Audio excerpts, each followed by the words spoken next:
कैलिस मजबूर ते ही पिस्टल उठावे पे रे बेटा ले रही शौकीन हम त कलम चलावे के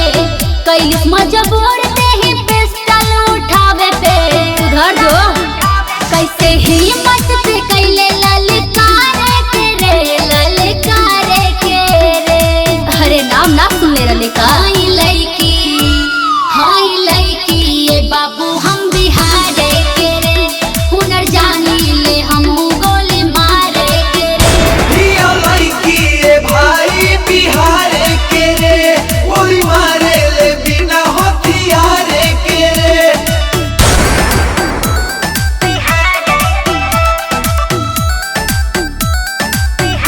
म्यूजिक बाय प्रिंस पवन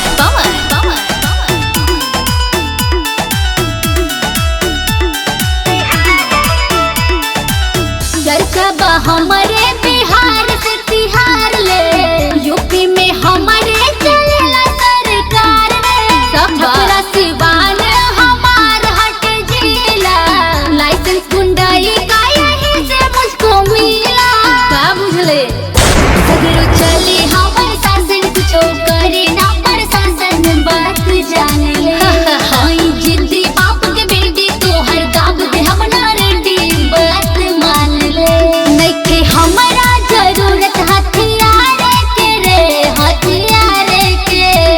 अरे ये ब्यास दांत काट के मुआ दो। हाय लड़की ये बाबू हम बिहारे के रे हुनर जानी ले हम गोली मारे के रे ये लड़की ये भाई बिहारे के रे गोली मारे ले बिना हथियारे के रे। अरे हल्का में मत ले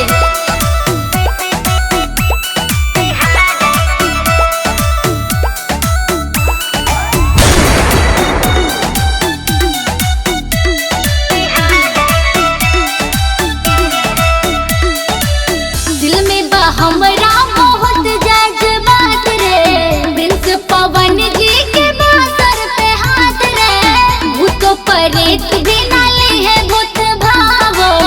डोली के बोली में बटे रत्ना पावा